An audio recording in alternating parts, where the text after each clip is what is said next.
আসসালামু আলাইকুম। আশা করি আপনারা সকলেই ভালো আছেন। তো আপনারা যে ছাগলটিকে দেখতে পাচ্ছেন, এই ছাগলটির বাচ্চা ডেলিভারির ব্যথা ওঠে ৩ দিন থেকে, কিন্তু কোনোভাবেই জরায়ুর মুখ খুলতেছিল না। তো জরায়ুর মুখ খোলার জন্য বিভিন্ন ধরনের চিকিৎসা প্রদান করা হয়, কিন্তু এরপরেও জরায়ুর মুখ কোনোভাবেই খুলে না। তো এরপর খামারি আমাদের সাথে যোগাযোগ করেন। তো আমরা গিয়ে ছাগলটির এই অবস্থা দেখতে পাই যে ছাগল মাথা ফালাই দিয়ে শুয়ে আছে, তেমন কোনো মুভমেন্ট নাই এবং ছাগলটির পেট ফুলে গেছে।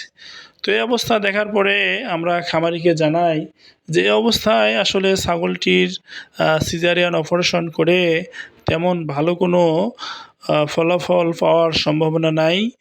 তো তারপরও খামারির অনুরোধে ছাগলটির সিজারিয়ান অপারেশন করে আসলে আমরা অবাক হয়ে যাই যে আল্লাহ পাকের অশেষ মেহেরবানি, আল্লাহ পাকের কুদরত, যে আমরা এই ছাগল থেকেও সিজারিয়ান অপারেশন করে দুইটি সুন্দর ফুটফুটে সুস্থ এবং জীবিত বাচ্চা আমরা পাই, যা আলহামদুলিল্লাহ।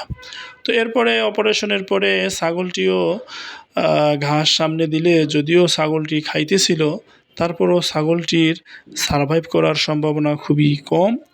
তো আমি খামারি ভাইদেরকে অনুরোধ করি যে আপনাদের গাভী অথবা ছাগলের বাচ্চা ডেলিভারির ব্যথা উঠলে আপনারা একটা নির্দিষ্ট সময় দেখে, যদি জরায়ুর মুখ না খোলে, আপনারা দেরি না করে দ্রুত একজন দক্ষ রেজিস্টার্ড ভেটেরিনারি ডাক্তার অর্থাৎ ডিভিএম ডাক্তারের শরণাপন্ন হবেন।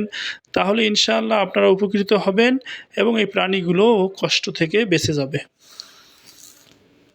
আসসালামু আলাইকুম।